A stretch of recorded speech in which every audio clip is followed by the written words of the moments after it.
Hello and welcome everyone. This is Boston Neonites Chronicle, Chapter 8, Visitor. I am your storyteller Harlequin. We are here with Skeptical Necron, aka Donovan, aka Brian, playing Sydney, and we have a Joker playing Virgil, and we will be having a special guest, Dobik. We'll be playing a special character, be joining the coterie shortly. For this episode, Peanut and Draconis have some personal business to attend to, so they cannot make it. So, when appropriate, I will be chiming in, playing their characters. So, when we last left our coterie, poor Virgil, he seemed to have fallen under the sway of the fetish that they dug up from the old grave several episodes ago. And they had to take care of that dumpster fire. And when the coterie managed to finally, seemingly get him to his senses and secure the fetish from him, they realized that while he was under the influence, the Sabbat that they had staked and one of the females they rescued from the Sabbat hideout, he seemed to have gorged himself on both of them. So now we are at now the coterie is at the point where they had a Virgil got a mysterious phone call on his cell phone the previous night with a meeting set with this woman who called herself Emma.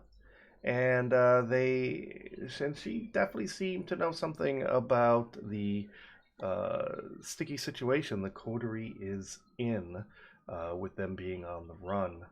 And she definitely implied that she definitely knows a lot more than she let on over the phone. So at this point in time, the coterie has once again in their mobile headquarters. They are no. Let's not even entertain that. It's not a mobile headquarters. It's my goddamn car. Like right now, I'm just being used as a taxi service. And clearly, Sydney is a little distraught over this situation. Clearly. I mean, distraught is a strong word. Distraught is a strong word. Oh my goodness! So that's where we last left off. So if I recall, we covered Virgil, Anna, and Mr. Jackson was with you as well, and your driver swung around, picked you up, and he does remind you that you do, in approximately 45 minutes, you are to have a meeting in the North End, which is the Italian district of Boston.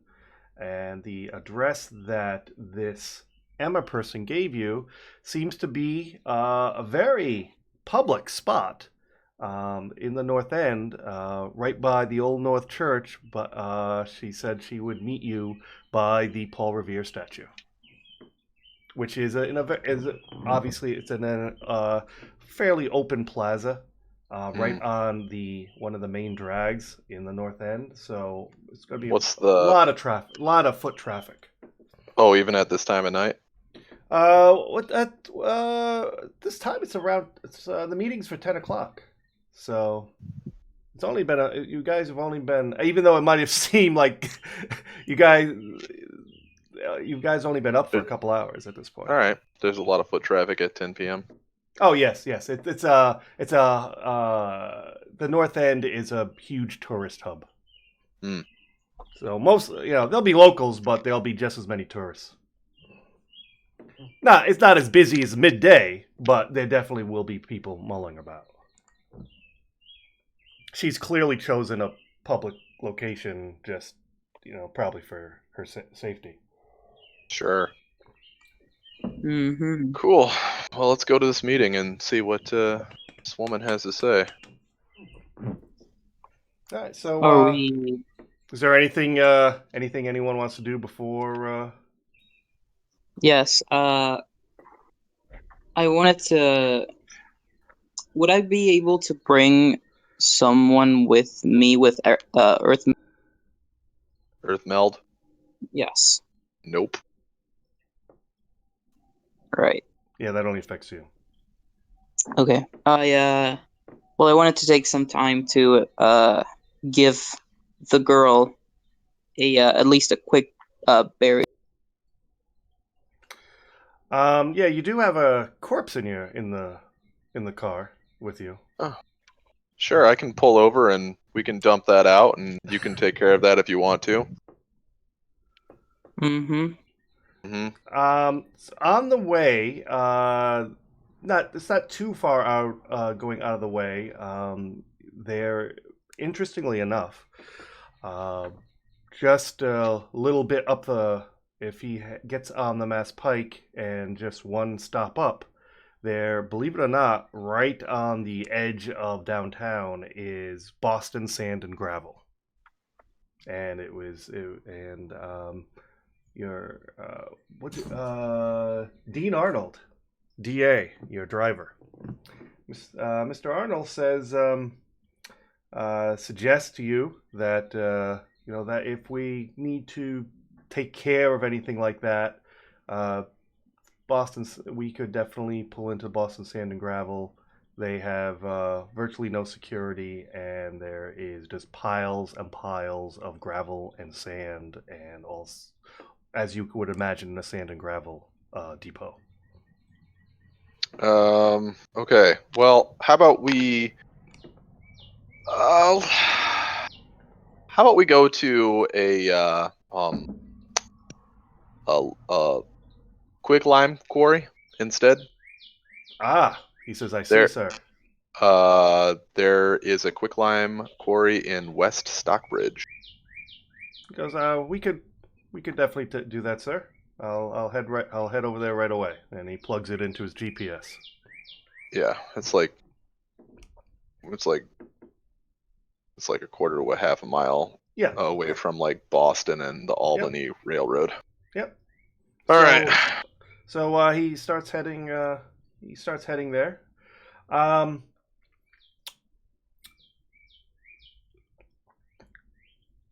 While on your way, remind me, does Sydney still have his original cell phone, or is he using a burner? I do still have the original cell phone. Okay. The screen is cracked. Right, but right.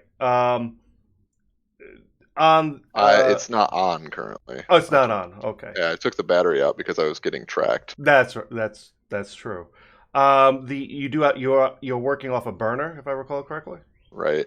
Right. Did you set up your email on that burner or no? Yeah. You do. Okay. Yep. On the way there, your phone dings with the mistakable sound of an incoming email. Uh-huh. All right, we'll check that.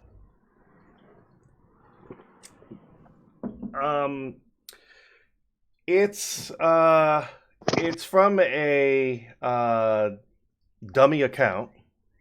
So you're not exactly. It's not quite sure who it's from. You've never seen this email address before, and it looks like it's just some quick Throwaway. made up email. Sure. With no discernible name, but clearly the person, whoever sent it, knows you, because it starts off with, "My dearest Sydney." Oh God, people don't know me very well. Everybody calls me. Never mind. My dearest Sydney. He says, it seems that our meeting did not go as well as I thought, and I am taken aback by what transpired at our haven. Our Haven? Bitch?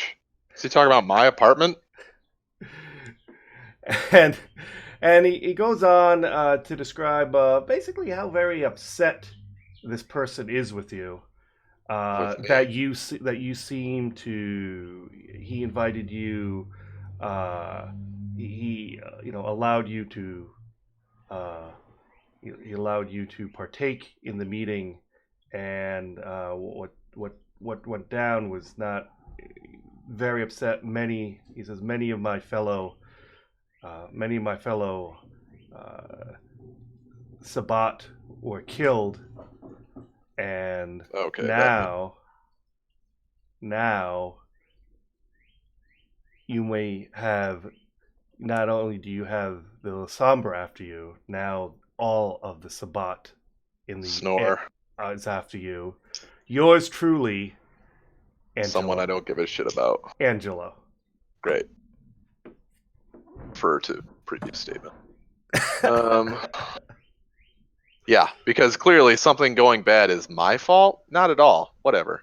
If he wants to be ridiculous, he can be ridiculous. But I don't even understand this email honestly, because I was having a meeting with him, and then random people completely unrelated to me are, the ones that cause the issue. So if anything, it's his fucking fault for not having enough security. If anything, I should be getting boons from this guy because he put me in danger.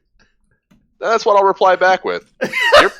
You know what? Your people are fucking inept. You're really pathetic that you try to blame this on me. This is why I'm not Lasombra, because you guys can't get your shit together. The Ventru jumped on me before you had a chance to because you guys are fucking idiots. Big fucking words. And then clearly you don't know how to handle your business. Why don't you let a pro step in and do that for you? Next time I get an email from you like this, it better have I owe you this many boons attached to it, and they better not at least be minor. So until then, fuck off. Yours truly, Sydney. Yours truly. Okay. Well, that escalated quickly. Well, one, his email didn't make sense because I wasn't involved with the people supposedly that were attacking him. He did a bad job of protecting his area, okay? Well, and then for him to like push it off on me is just so classic, whatever, Lasombra trying to cover their own ass when I'm sure that the Zemishay are like, hey, what the fuck's wrong with you? Why did you do this? And they're like, let's blame somebody. Sydney. Yeah, him. Yeah, he was a newbie at the meeting. We'll blame him. Yeah, exactly. Yep. I came with a trusted contact of theirs. Yep. I made no overt antagonistic actions towards them. I negotiated in quote unquote good faith with them, and for them to blame me with that is just ridiculous. So, whatever. Actually, I'll send him another email. You know what? Just send me your boss's email. Until then, I don't want to talk to you at all. Until your boss tells me that I should be talking to you, you're clearly a small fish. Okay. Fucking Send. dick. Send. Yeah. Send it is. Fucking dick. Asshole. So, Fucking learn how to do business. that stupid Angelo. Fucking Angelo. Shit. Blaming you for the meeting that went For sideways. his own failings. Yes. Well, you get to the quarry without by the time you finish the very dramatic email exchange, you get to the quarry. There seems to be no noticeable security here. Simply just a locked chain link fence.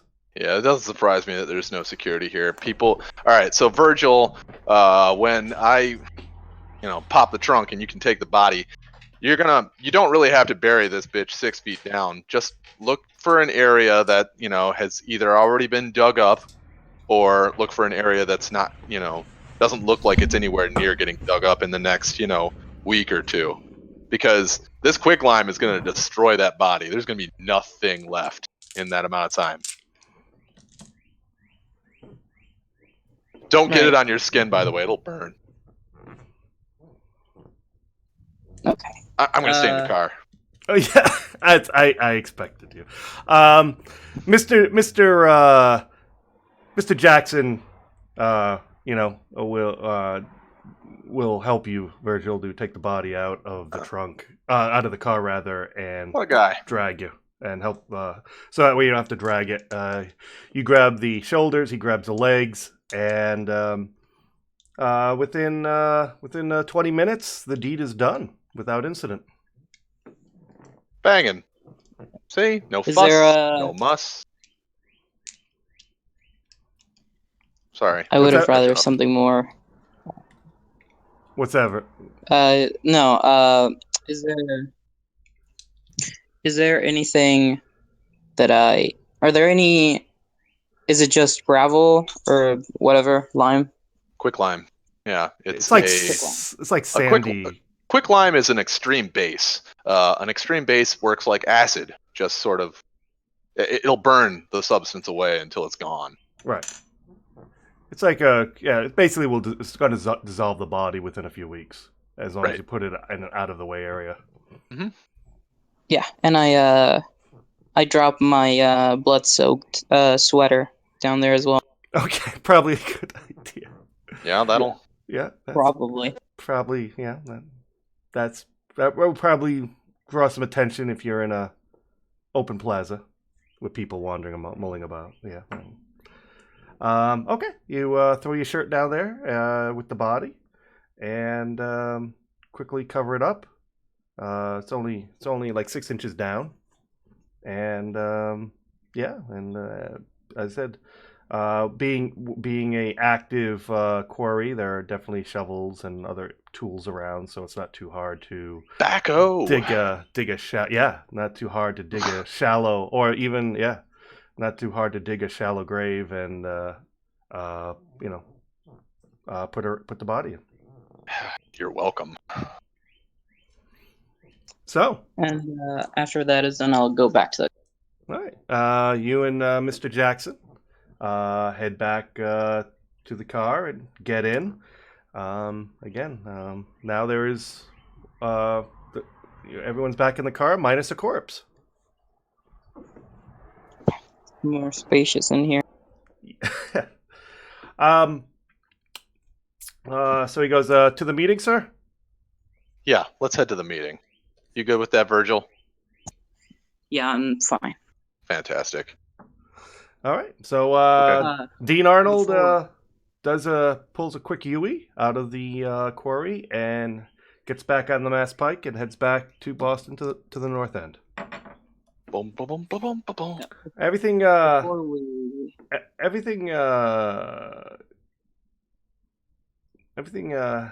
goes without incident, and he pull up on Hanover Street, which is one of the main drags in the North End.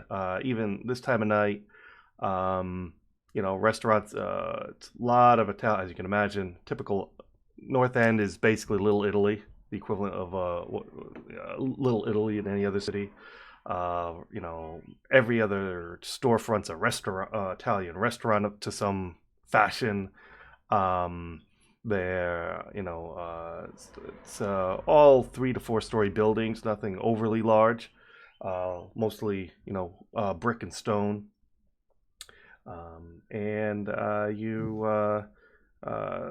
Still a fair amount of traffic this time of night.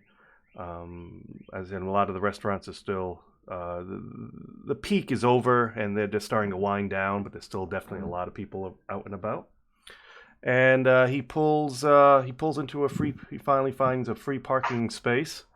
He pulls up, and you're just a few hundred yards away from the courtyard where the Paul Revere statue is. Cool. So I'm not expecting us to get shot by snipers or anything with this much foot traffic, but what do you think? I was about to say you guys should probably not let yourselves be seen with me. I'm saying I go meet with her while you guys just kind of stand around away from the meeting, just in case. Because I don't trust this Emma. I don't trust the Tremere, and I don't really trust the Camarilla right now. So you don't trust this person that you're meeting. You don't trust the Tremere, but you want to meet them alone with no backup against somebody who can dominate you. Yeah, that makes sense. Good plan. No, I'm saying you guys should be there, but I'm saying not with. All right. Well, we'll hang back, but I'm going to keep an eye on things. Yeah. The second you start doing the zombie walk, I'm gonna That's when I'm gonna go in there and start giving you counter cancer. I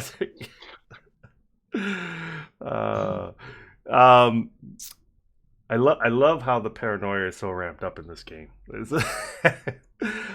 Well, I mean, every other person that we've met is trying to kill us. Yes. No, this is as you should be. As you should be.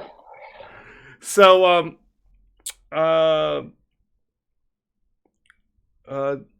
so Emma, describe how Emma looks. What is she wearing? Right.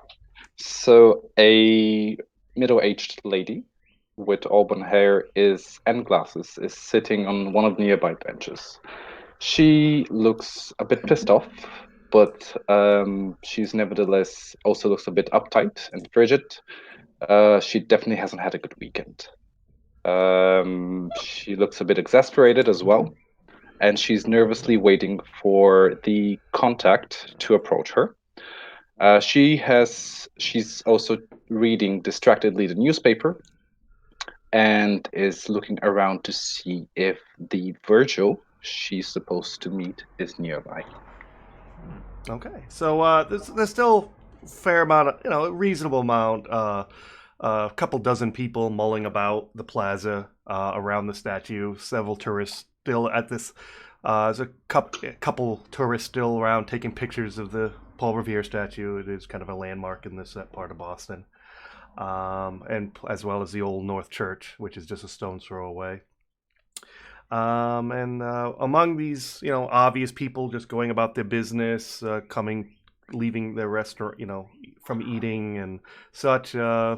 This you do see this one particular woman who does seem to be not particularly going anywhere, and it is, while this time of day or night, I should say, there usually isn't too many people just hanging out on the benches, so she does stick out a bit.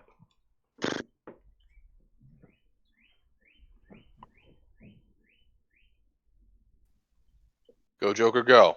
Go. Right, so I spot her immediately because she looks like every other fucking like you would expect. The Cougar Cuddy. Yeah. Yeah, so I approach her. So describe what your character looks like. Virgil is a young man with frizzy black hair, glasses, pale skin, very pale skin, and he's just wearing like all black clothes. His shirt is torn because of the events of the becoming ceremony, and he has, he basically has like painted fingernails and like eyeliner and shit, and and he that would be fun. the woman. Emma acknowledges the presence of the obviously very interesting looking young man. She very dramatically rolls her eyes, gets up from the bench, straightens her immaculate skirt and coat. I like her.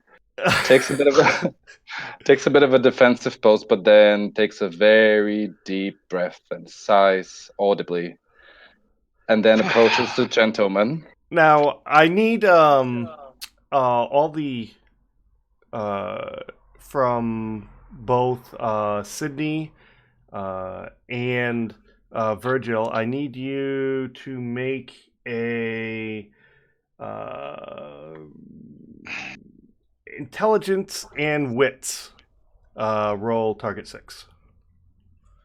Intelligent wits. Yes. Huh. All right. Okay.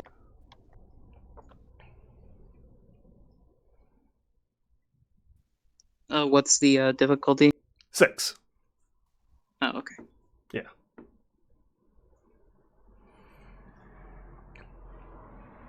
Oh yes. Baby. All right. You yes. Boom. Boom. Boom. Very nice. All of you, including you, Emma, you recognize this person who approaches you. Well, he obviously stands out, and you didn't meet him, but you remember seeing him at the becoming ceremony as one of the, like yourself, one of the newly minted neonates, and both. Virgil and Sydney. Again, you didn't I'm particularly. hanging back. Yeah, but you're looking at the meeting, correct? Yeah, I'm within earshot. Yeah. You can see her. So neither one of you actually talked to her. Again, you remember seeing her at the becoming ceremony. Huh. Is she wearing the same clothes she was wearing at the becoming? Emma, are you? Oh, sorry, what? Are you wearing the same clothes you were wearing at the becoming ceremony? No, I've changed my clothes. I look nicer. Ha! Yeah. The becoming ceremony, that's just, whatever. But meeting a rando in the park, that's a posh affair. Yeah. Perhaps trying too much not to blend in by, just standing out. That's the best strategy. Yeah, so Virgil, I assume? Yes, you spoke to my friend on the phone. He told Right. me Well, I didn't quite speak with anyone. It's just more like I was left with some evidence. I'm actually really trying to get to the bottom of this because I really dislike the idea of somebody decapitating me. So the only lead I have is, I assume, you, and then Emma gestures questioningly and desperately in a sense, and she continues. And I've just know that a beastling is involved. Are you a beastling, Virgil? A gangrel? Yeah, that's me. Okay, then I suppose we should continue this together. What I know is that some of the big bosses are gone, including my big boss. And then I had a very lovely meeting with, or supposed to have a meeting with one of the sheriffs, but didn't go through. Gladly for me. So, how about I stick with you for a little bit, and then we try to take the lead somewhere? Because it seems like my ass is also in this, and yeah, we might as well all just dig a grave together. Yeah, all right. I suppose. What? Are you? Sorry for interrupting. Peter, what was the Tremere Primogen's name? The Tremere Primogen's name was. Valente. Yeah. Yes. Ion Valiente. Valiente. Yep. So, do you guys? Well, turning back to Virgil, what is your latest lead? Because I know some of the Primogen are missing. I chose this location specifically so we don't get ambushed, but it might be best to relocate somewhere else as well soon. Do you have any pressing leads at the moment, Virgil? Well, Gothic. I think we're stuck right now, right, Sydney? Yeah. Pretty sure we don't have. Let me just go through my notes here. Blah blah blah. that theory's. Okay, that's not necessarily proven. It's way there. We know that we know that the sheriff is making a ill-conceived grab for power. It's likely, or at least I have the theory, that the Nosferatu is working with the sheriff at this point in time. Let's see. That's a dead person. It's not important anymore. That's. Emma takes out a little notepad and scribbles some notes We from know what she that hears. the Sabbat are calling in. What do you mean? I'm not talking to him right now. I'm just. Oh, sorry. Sorry. Yeah. This is me Yeah, just I realized you're player actually informing him what's far going away. on. Yeah. Yeah, we're Um, just.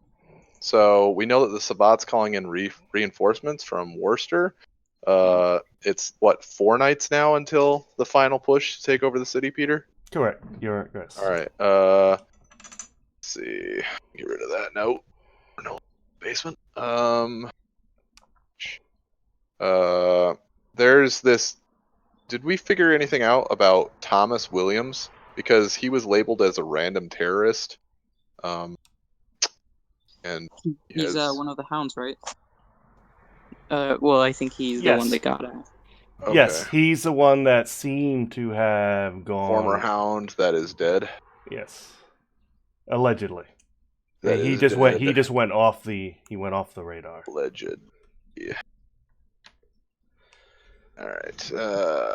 Okay. Then. Yeah, we're pretty much out of leads at this point in time. We know that Rebecca Gray wants to be the Bishop of War for the Sabbat. That's the sheriff, but we don't have any idea on how to find her at this point. I inform Emma of our lack of leads and our theory. Well, and I inform her about the sheriff and her plans of becoming Bishop. We know that she's somewhere in the Cambridge area. Okay.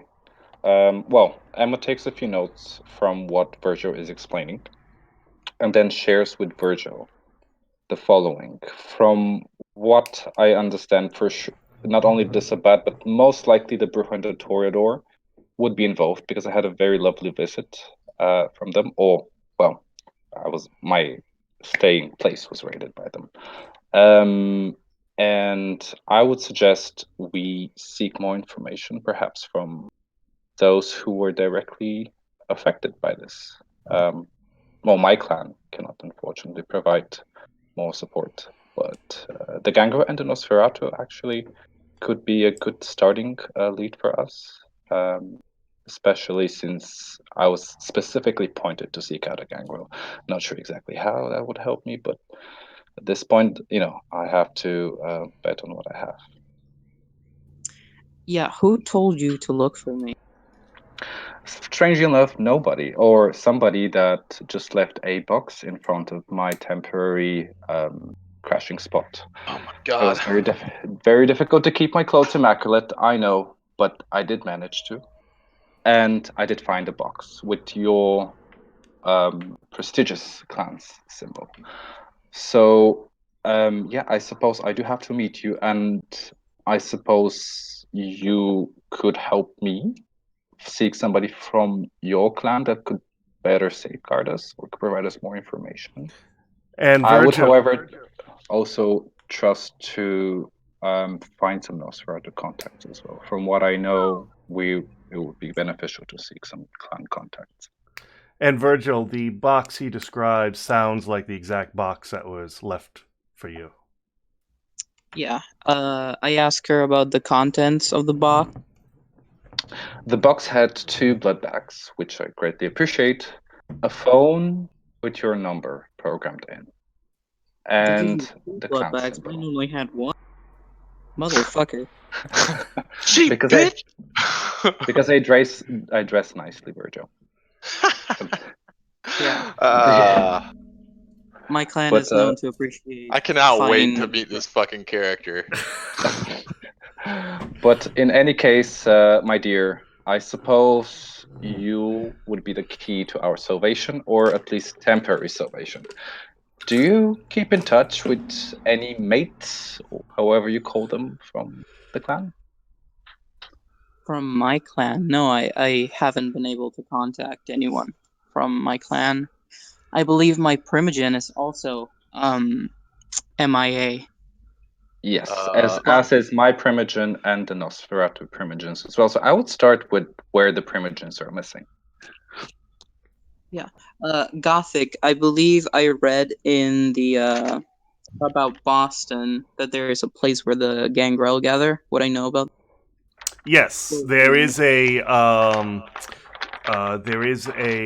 reservoir south of Boston that is known for basically, yeah, the gangrel go out in the wilderness and hang out there kind of area. Yes, it's their like moot location. yes, that's the word I Yes. was looking for. That moot look. Yes, Well, Virgil, So do you that's about know? that place is roughly an hour south of Boston, hour and a half south of Boston. We got time. we do have a lot of time. Yeah. I 4 whole nights suppose before everything goes to shit. that's probably the best place to look for information right now, because I don't think the Nosferatu would really want to talk to us. Right. Okay. So we need to prevent a Sabbat takeover and speak with your kind, which are lovely tasks. So, okay, Virgil, do we have backup then? Because you seem very lonely right now, and I definitely am not infatuated with you. So I hope you have friends. Yeah. All right. You seem. Yeah. Okay. I sort of. Where are the others exactly? Right. We would probably be on a nearby park bench, looking Yeah. somehow nonchalant and non-committal. Fucking reading a newspaper and Yeah, shit. Yeah. at night. I I sort of put my hand up and I motion for the others to come over here. Anna and Mr. Jackson kind of looks at Sydney like, and Anna says, "Well, you're the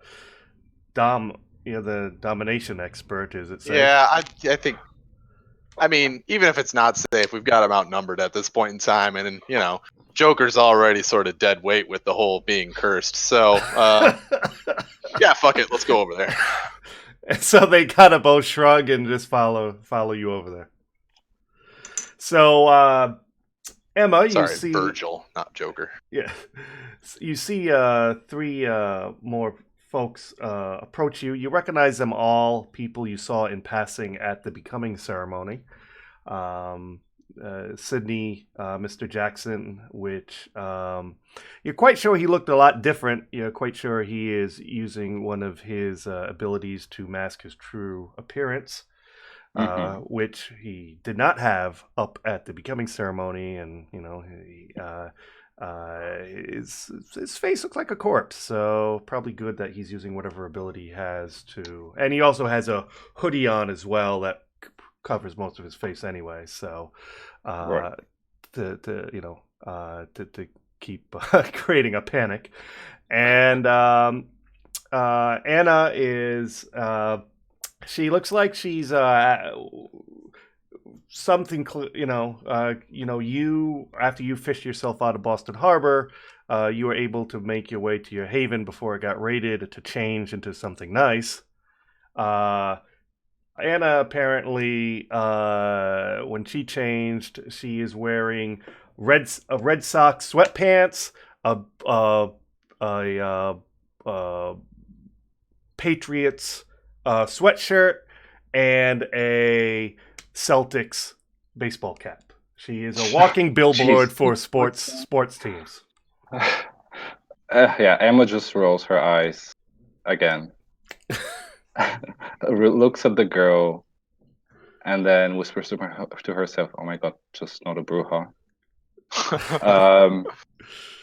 And Surprisingly. Sydney, however, is wearing what appears to be a tailor-made three-piece suit. Definitely tailor-made. I don't buy off the rack. That's for plebs. Yeah. So Sydney looks nicer, essentially. Okay. yeah, I'm So, well groomed and well kept. Well groomed, The of nicest course. class in the code. Well, Emma just forces a very fake smile and extends a hand reluctantly, but still extends it to greet the approaching people and introduce herself as Emma O'Connell, who really needs their help, unfortunately. Well, Donovan just gives a slight bow, sort of keeping his hands behind his back. Good evening. You were at the induction ceremony, right? Yes, unfortunately, we did share an induction ceremony. Didn't go very well, I think. No, it was kind of a shit show. That said, good on you for still being with us, or at least amongst the living. Yeah. Well, Which, or the dead, however you want to put it. What transpired in order for you to escape seemingly unharmed? well, if my heart wasn't dead inside, I wouldn't say I was unharmed, but I am indeed unharmed and emotionally unaffected by this, except for the annoyances. However, I have to admit, I probably experienced what you did, which is some really determined kindred trying to end my brief existence. And I assume you also had a similar experience. Similar. Yeah, exactly. And I have the feeling, well, I was just informed from what you guys know that it's a much bigger stage we're at, which is very unfortunate because we're vastly inexperienced. Even I admit, even I am vastly inexperienced. I mean, I don't claim that. And Virgil here seems even more so. But nevertheless, I think we need to meet with Virgil's friends to Who were the vampires that you said were trying to kill you? You said they were very determined. very determined, yeah. I did notice some Toreador and Bruja kind of rummaging through my stuff. And, well, I mean, the Toreador probably wanted to steal some dresses, but never mind. And then the sheriff wanted to offer me some help and protection. Unfortunately, well, fortunately for me, I did notice she was going to snap my neck, so I didn't go through with that. Yeah, probably best that you take her up on her offer. So the Bruja, at least the sheriff, I'm not sure about the clan in general, are not to be trusted at all. They're pretty much against Toreador. I don't know. Yeah, Emma confirms. I would say Toreador and Bruja are not to be trusted at all, and probably I would include the Venture as well. Our dearest Anna is Toreador, and Sydney over here is Venture. Yeah, I am Ventru. So let's not throw the whole clan out with the bathwater, as it were. Anna agrees with that statement. Emma just raises her eyebrows, looks carefully at Sydney, and then at Anna and says, "Well, at least you, gentlemen, dress as your clan, but this Toreador. Yeah, well, I'm not sure she was embraced well. But in any case, everyone makes mistakes. I mean, I don't, but everybody else does. Emma chuckles a bit. You guys want to kiss now, or? Yeah, why not? Let's go meet these gangrel. Yeah, let's mosey. I think it's a good idea to get away from, in case somebody noticed us. Oh, and don't mind the smell. We like keeping the windows down because of Jackson, but it still kind of stays in the car, so might not want to breathe while we're... Well, it's a good thing I can't breathe, isn't it? Well, you can if you want to. Yeah, I don't have anything else. So then, gentlemen and lady, I suppose we can head. Yes. So you all head back to the car. All right. Dean Arnold is sitting there, waiting for everyone with the motor running still. This is my driver. This is Dean Arnold. He's reliable. He nods. He nods to Emma. And Good evening. Emma acknowledges the man's presence. Mr. Dean Arnold. He looks like he's in his mid-30s. Fairly well groomed. Business casual. Slate gray suit on. Well, Emma is satisfied to see Dean. Hello there, Dean. I hope you can drive. Nice and Let's safe. see. So that makes 1, 2, 3, 4, 5, 6 people in this car. 6 people. At least there's no corpse. At least there's no corpse. Now is this is a this a 4-door sedan? Yeah. Okay, wow. there's people in the front seat and there's a lot of people in the back seat. Yeah. Normally I'm accustomed to riding in the back, Right. but I'll be riding up front. With Dean? Yeah. Okay. Well, I guess he says when Dean realizes the amount of people in the car, he turns to you and says, "Sir, perhaps when we get everything squared away and we get our finances back, perhaps upgrading to a SUV might behoove good. us." I almost had to get rid of you just now, Dean. I thought you were going to say minivan. Oh, absolutely A not, clown car. sir. Absolutely not. Yeah, thanks. Might also want to consider a clown car. Anyway, I can fly if this is too much for the car. It's not too much for the car. It's Just you cramped. guys are going to have to be piled in there. Yeah. Right, I think.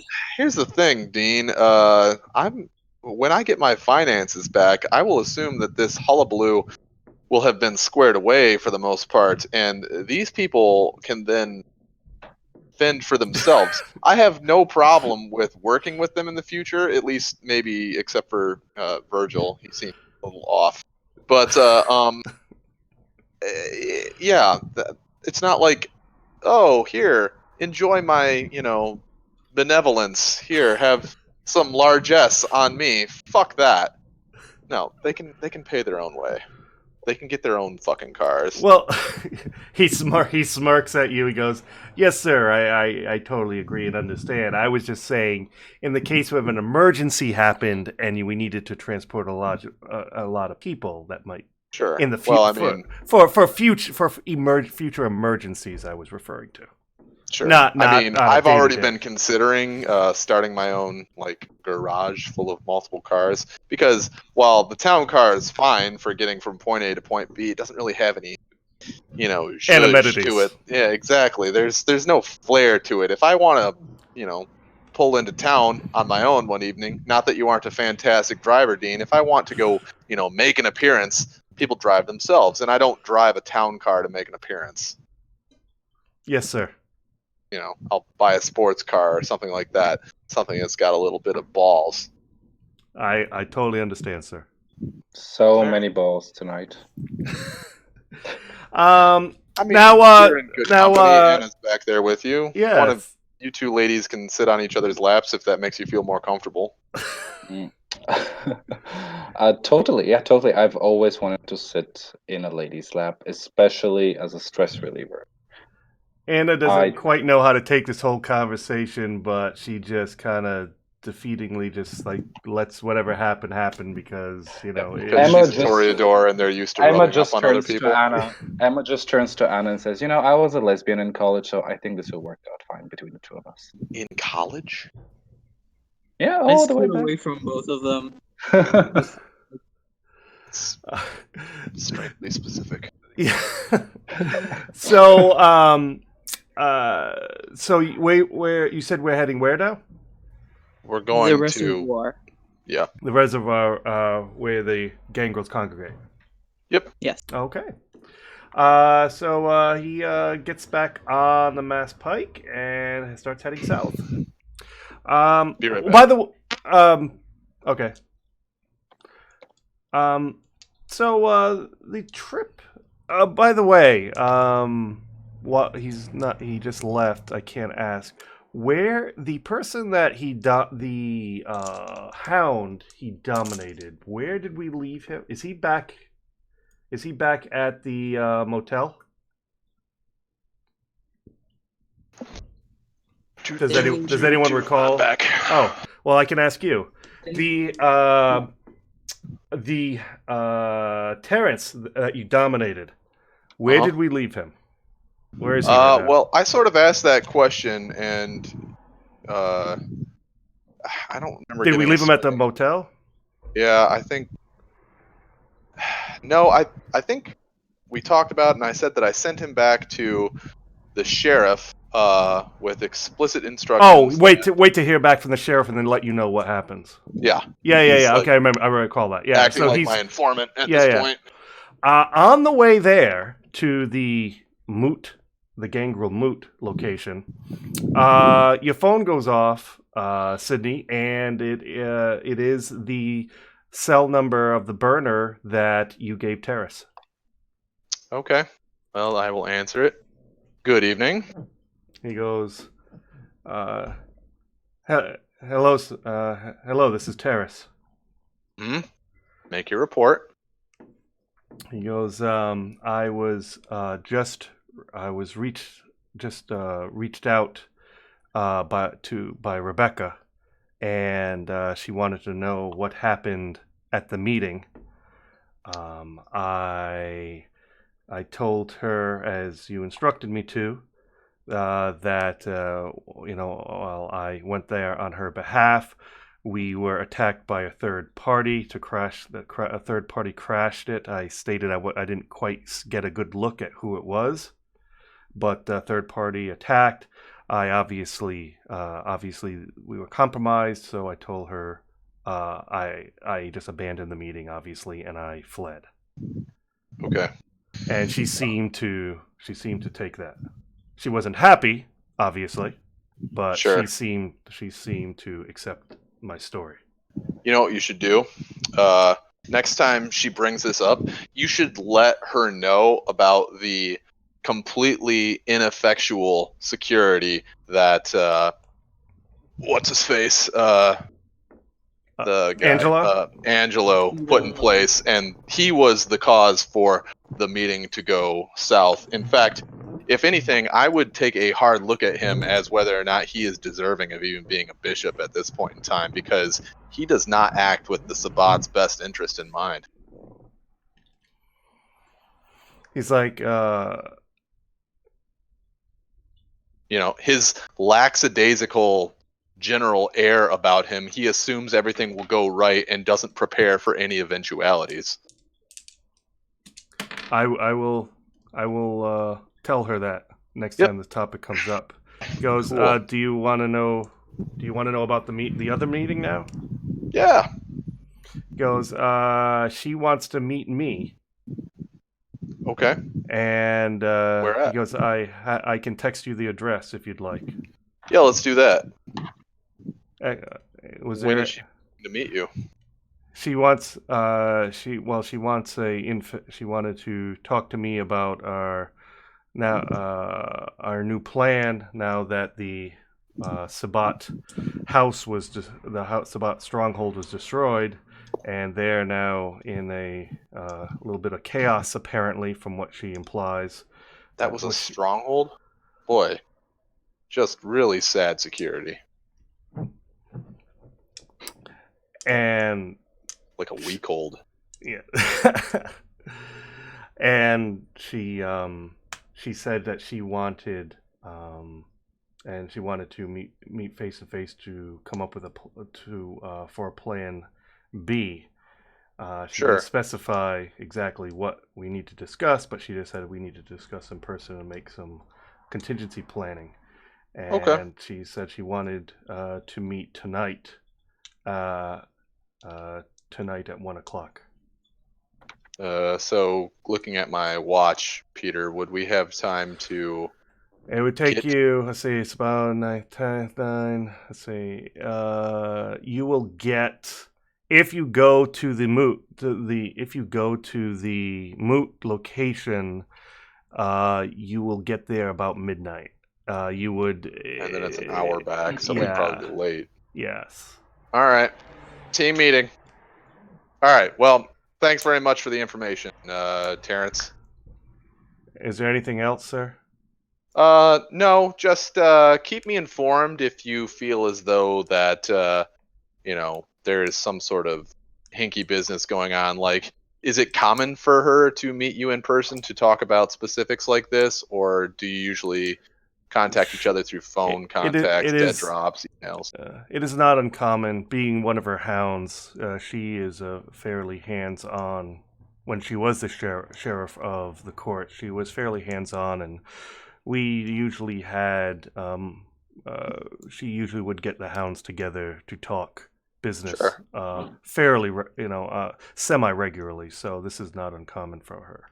All right. How do you feel like her tone was with you on the phone when you were speaking? Was she being nice? Was she being placating? Was she leading?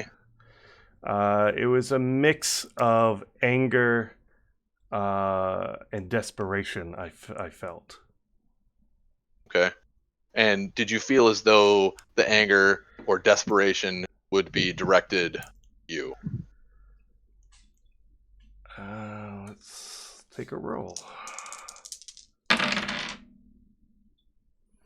I don't feel that is the case. Okay. All right. Well, thanks very much for the information. We may be there, we may not, but regardless, mum's the word. Yes, and just so you know, as far as I am aware, this is apparently a group meeting, so any other hounds still loyal to her will be at this meeting as well. Interesting. All right. Well, thank you again for the information. We might see you later tonight. We might not. And he hangs up. Okay. Group meeting. We need to decide what the hell we're doing. I just heard from one of my informants. Little does he know that he's actually an informant. But he said that the sheriff is meeting with her hounds this evening. So any and all loyal hounds are going to have a face-to-face meeting with her at 1 a.m. at blah blah blah location. Problem is that we won't have time to go all the way out to the moot and then come back and be there on time. In fact, I would, if we were planning on going to this meeting to get any other dirt on the sheriff, Rebecca, we would probably want to be there early. I don't know if it's a trap. I don't think it is, or at least my informant didn't think it was. So, yeah. That said, Well, the reason we were going to the meeting was to find the sheriff, right? yeah. At least that was my intention. So I mean, at if least we gain already more know where the- information. We Well, can always double back. I don't feel like the Gangrel meeting is time sensitive. True, yeah. Well, the idea behind the Gangrel meeting was to discover what kind of future leads we could have. However, the sheriff also hasn't been exactly very friendly. Oh no, she is given primeval. that she is primeval, and I can admit that I felt a bit, not provoked but threatened by her. If you would prefer, we could go to that sheriff meeting, but personally, I would be on my edge a little bit. I could also kind of, I suppose, observe from further away. But if you do feel it is safe enough, we could go there. I mean, what is safe? This Yeah, is all what is just safe this is all nowadays, just right? a different equation of calculated risk at this point in time. Well, I doubt the gangrel would necessarily hump on us, or or would I suppose attack us. No, I don't think the Gangrel would attack us outright, but No, that I mean said, we can fish everything them. we do is a risk, one way or the other. Yeah, I'm sure it will be easier to make friends with them than the sheriff. Right. And also consider the fact that the sheriff's lower hounds will be there. If something was to go south, there will be no coming back from that. But are you hoping to get as information from the sheriff and meeting with her? Oh, well, one, we would know who the other loyal, quote unquote, hounds were, people that were directly working for the sheriff, because the hounds have always sort of been a maybe alive, maybe dead situation. Mm-hmm. Like there were three, and Right. we know one is dead for sure. And we don't really know the whereabouts of the other one. We know that Terrace is still working with the sheriff, but now he's sort of working for me. But Right. So you have a confidant inside the circle of the sheriff. right. Okay. So in that case, if something goes south, I will kill him personally. But we can go there. Well, I think Terrace is he's conditioned at this point in time, so he's my forever bitch unless they've for some reason broken my dominate on him, which would have taken quite a bit of time. Mm-hmm. Though it would have, I mean, they did technically have all last night, but they would have needed somebody with elder levels of dominate to work on him. And I mean, that begs the question: is this guy that important? Right. Well, in that case, you act like a typical Tremere, which I trust and respect. So, yeah, we can go there.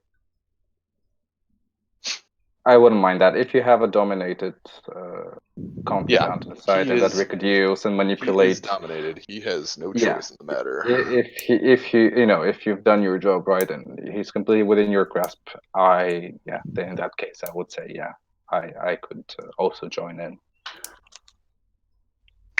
Right. All right. Well, we'd have him on our team. We'd have us on the team. As far as I know, Rebecca, if she's stupid enough to show up somewhere without a great deal of backup, I mean, we could just offer, and that would throw the Sabat's plan into a real big conniption fit, because supposedly she was taking over as Bishop of War. Yeah. Okay, let's go meet her. Let's see what she has to say. So, Peter, I'm going to look up the location that Terrace sent me on the phone. Yes, what is it? It's the you Google Maps the address. He about 5 minutes later he texts you you get the address text, and it is a old copper factory that is been in development limbo hell for the past 15 years. The town, a lot of different people. Some people want to turn it to affordable housing. Some people want to turn it into, gentrified apartments. Yeah, apartments. Some people want to. It has. It's a 120-year-old factory.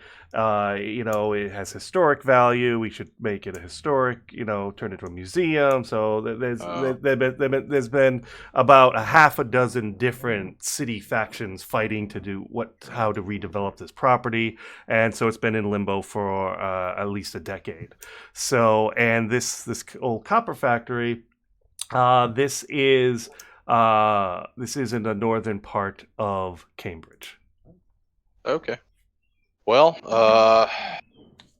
I think we should head there, and then in a fairly rundown industrial, semi-low industrial section of northern Cambridge. Sure. If anybody is opposed to that, I think we should at least go there and scope it out. Off we go. All right. Let's go. So, what do you direct Dean Arnold to do? How are you? Pull over a couple blocks away. We'll walk from there. We don't want to make an entrance. Okay. So he pulls up in front. As I said, this is a low industrial. There's a small U-Haul depot nearby. There's several other smaller machine factories, and nothing overly large. Nothing too large, but this particular factory in question, though, it is probably one of the largest ones here. All the others are pretty low pretty fairly low profile, no more than like 2 stories or so. So he pulls up in front of a small warehouse area, and they're about 2 blocks away. Okay. There's a couple sketchy people here and there, couple kind, but generally speaking, this isn't really when during the nighttime. There's really none of these factories are 24/7, so there's really not a whole lot of there's only sporadic car traffic and very sporadic foot traffic in this area. And Sure. most of the people here, they're probably most likely they're junkies, drug dealers, prostitutes, perhaps. So yeah, and as I said, they're pretty sporadic. Lovely. Homeless as well, I should say. Exquisite. Okay. All right. Is there any good places to sneak into the building and get a look-see-loo at the area where they're going to have a meeting, or would it be safer to hang around outside the building and wait to see where they go in, or is there like a nearby building that we can like perch on top of and like this scan the is area? yeah this particular factory, it's a old crumbling might be a bit extreme, but definitely in disrepair. A 4-story brick, pretty standard turn of the century factory looking design. It is the tallest building of the surrounding buildings. All the other buildings are only about 2 stories high. Okay. As I said, it is 3 stories high. There is kind of skulking around a little bit. There is a loading dock around the back of it. There are 2 ports, for 2 trucks at a time. Do we notice any security there cameras? Are several. About half the windows are broken. So, if you want to go in through a window, that wouldn't be too hard at all. You wouldn't have to force the window open. You could just go through the window because half of the glass is missing. But there is a couple wrought iron ladders going up to the roof on opposite ends of the building as well. Apparently, that was the old school "quote unquote" fire escape. Okay. They're a little like this wrought iron ladder bolted to the side of the building, goes all the way to the top to all 3 floors, and out each window that it goes by, it's a little wrought iron balcony. And I guess the theory is if there's a fire, they go out the window, get on the balcony, then use the balcony to get down the ladder. Sure. And there's one on each side of the building. Cool. And I'm sorry, you had a question about security. Not for this building now. This building hasn't been used in probably several decades for anything. And do I notice any on the surrounding buildings? Yes. Some of there are still, I say in this general on this block, there are a handful of small like machine shops and mechanic shops and such, those kind of things. Are they avoidable? Yeah. They're basically just focused on their front door, their property. They're not. Yeah, you wouldn't. None of them are pointed toward this factory in question. Cool. So if you stay out of their property, you wouldn't be seen. Excellent. All right, gang. What do you guys want to do? Do you want to, go up to the roof and perch, or do we want to wait, skulk around outside and see who shows up, or do we want to sneak in now and find a good hiding spot? I would say it would be nice to get a good look at who's coming inside. It's probably better to sneak in now that we have a chance. Yeah. Wait Sneak for in them. and then get a good vantage point from which we can. Are there any observe. vehicles that we can see outside parked already, Peter? Let's see. It was. I'm trying to think of the time. You're an hour. Let me roll and see. Oh yes, there is.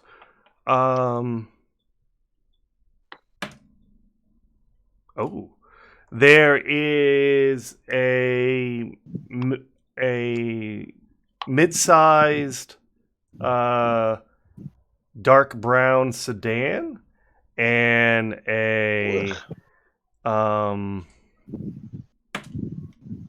my goodness, and a very Armored personnel old, very carrier. well, no, very old but poorly maintained motorcycle.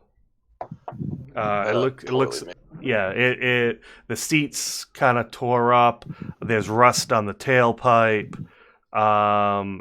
There's like scratches and grease stains all over it. Yeah, it's in pretty rough shape. And yeah, those are actually parked in the area of the loading dock where trucks would back up into. Okay. And right now you're about an hour before the meet. Hour before the meeting. I'm Yes. guessing that Rebecca's already here, one way or the other. I'm guessing that because she's sort of important, or at least she probably had a discretionary account as the sheriff, so she's probably the shit-colored car. But who's to say? Maybe she likes riding alone in quote-unquote style, and she doesn't give two shits about caring for her vehicles. This is why Bruja can't have nice things. This is why Bruja can't have nice things. They don't care for the things that they have, so, why should we give them more stuff? Exactly. Emma laughs a little bit. In Jesus. agreement.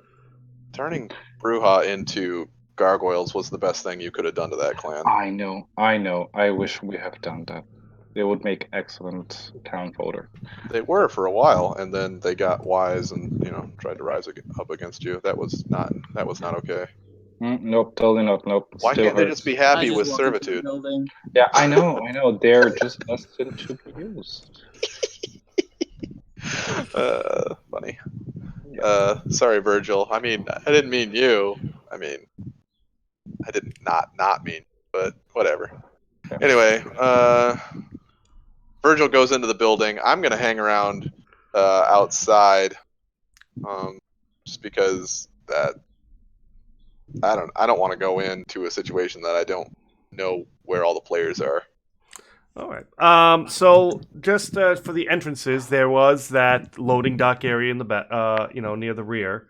There is the main entrance out front, and then along the two other sides of the building, there are several access doors on the first floor. Okay. How many floors does the Three. building have? There are it's 3 stories. Are there any open windows on any of the floors? Yeah. Well, no. Are they open technically? No, but is Broken. glass missing from half of them? Yes. So getting into one of the windows on any of the floors would not be very hard to do without having to open it or break it, because the glass is missing from most of these from half the windows. All right, I'm gonna turn into a bird. Okay. Crow, and I'm gonna Okay. fly into one of the windows. Okay. Mark off. That requires a blood point, correct? Yep. Yes, it's Yep. just one. Yep. So mark that off on your sheet, and you turn into a crow. And you said you're gonna fly where? What floor are you flying to? The third. Okay, you fly up to the 3rd floor. You can actually on this floor, you can basically see the entire floor. The only thing that's really blocking your view, it's like one huge empty area. It looks like at one point Looking at the floor, clearly there were rows of machinery up here. That machinery is long since gone. The old wooden floor planks, not rotted, but definitely heavily worn with age and dirt and grime. Um, and the only thing of note is on the two different ends there is a access stairwell going down. But besides the structure for those stairwells, this entire floor looks deserted. All right, I'm gonna walk down to the second floor. You're gonna fly down to the second floor? Yeah. Okay. So you're gonna fly out the window, go down a level, and fly in the next one, the second floor window? Yeah. Okay. Again, you land on one of the broken windows without incident. This floor does have some partitions, so it isn't like one big cavernous area like the top floor. This floor, some areas partitioned off. Look like at one point they were turned into offices, or some sort of administration areas. The other half of the building is like the above floor, fairly open. Looks like again there was some sort of machinery or workshop areas on this side that have long been stripped away, taken away. And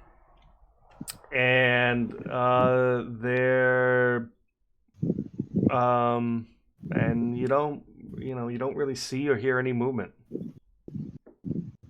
Of course, you can't see everything on this floor because, again, there is some walls and some built-out areas on half of it. But from what you can see, it doesn't seem like there's any activity up here. And finally, I'll check out the first floor. Okay. What part of the first floor? There's the front entranceway. There's there's along the side or near the loading dock. Probably the side. Okay. You fly into one of the broken windows. Roll a perception and alertness, please.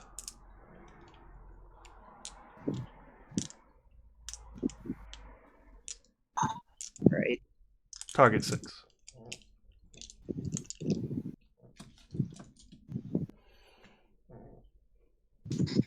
All right. Well, you're pretty sure. You can't determine how many, but you definitely hear some talking going on coming from the area of the loading dock. But you can't quite tell exactly how many or who, or if you recognize it. It's not definitely not distinct enough. But there's definitely at least one person in that area. All right. I'm gonna skip closer to the voices. Okay, so you kind of hop down and start kind of bird hop down the hallway. Yeah. As you get closer, you kind of go down the hallway. You hang a right, kind of toward the voices, and you see kind of peek around. You come to a doorway with no door, and you kind of peek around the corner, and you see standing. It is it's like a small warehouse area. The loading dock's on the far wall. The loading dock doors, by the way, are only halfway down. I mean, you can't walk in, but you can kind of like duck under the door and get in that way. And they're in this warehouse area, and you see three individuals. Terrace, who you recognize, and then two other men that you're not quite sure who they are. You have not seen them before.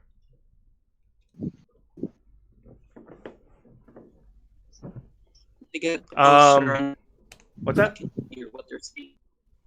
I get closer until I can hear what they're saying.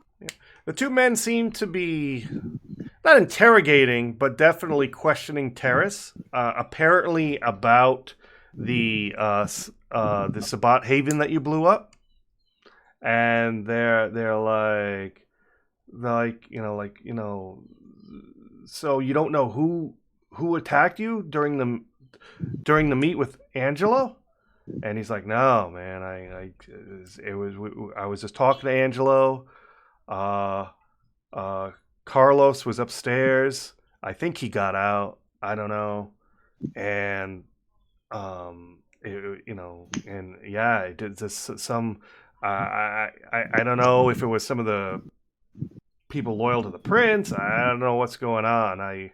It was just, but it all went to hell in a handbasket. So I just got out of there, man. I wasn't gonna burn for these Sabat pricks, And so he goes, I just got out of there, and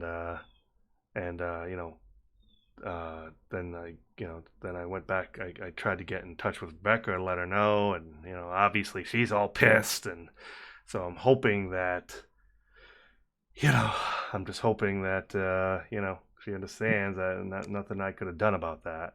And the other two guys, oh man, this puts a whole wrench in the whole works. You know that, don't you? He's like, yeah, I know. He's like, so what's the deal? Are the Sabat from Worcester still coming here, or what's going on? And he's like, he goes, from what I understand, what Rebecca said, that yeah, it is. They're still coming. Apparently, they're. He goes, you want to know the funny thing? These fucking shovelheads, they're putting them in fucking boxes, loading them up in a fucking trailer, 18-wheeler, and that's how they get. That's how they're coming here. They're gonna be fucking FedEx fucking delivered here to Boston. That's how fucked up the Sabat are. And Terrace is, oh really? He goes, oh fuck. He goes, and the other guy, for now we'll just call him Man 1 and Man 2. Man 1 is just like, he goes, this is kind of fucked. I mean, it all sounded, someone attacked the prince, and we're just taking advantage of this, and that's all great. And hey, fuck the ivory tower. Let's break let's go Sabat, yay. But this is starting now that I'm really seeing how they do business, man. This is getting a little fucked. This is getting a little fucked up. I think we're getting over our heads. And Man 2 goes, shut the fuck up. He goes, this is the deal, right, Terrace? This is the deal. We knew what we were getting into, and you need to just fucking toughen up, because I'll tell you, you say that in front of any of the Sabat man, you're gonna be ashed. They'll probably experiment on you first, fucking use you in some fucked up ritual, and then they'll ash you. And Terrace is like, yeah, this is, we're all in on this, dude. You need to get it together. You really need to get it together. And he goes, so then they just kind of start, then they kind of quiet down, and they just kind of just poke around. They seem to be waiting. Okay. So I'm hanging around outside until over by finding a, intrusive place to hang out over by the other vehicles, because I'm guessing that's where most of them are going to be parking. And Emma is kind of hanging around as well because she doesn't want. Are you hanging out near near Sydney, or are you hanging out by yourself somewhere else? Near Sydney, in case someone wants to step. Like, how far away are you? I would say about 2 meters. Oh, okay. Oh, okay. So you're in the same general area. Yeah, in the same kind of area, just in case. Yeah. While you guys are kind of waiting to hear back from Virgil, Jackson would probably be invisible at this. Yes. All right. I don't know what the hell Anna's doing. Well, Anna's just hanging out with you guys for now. Okay.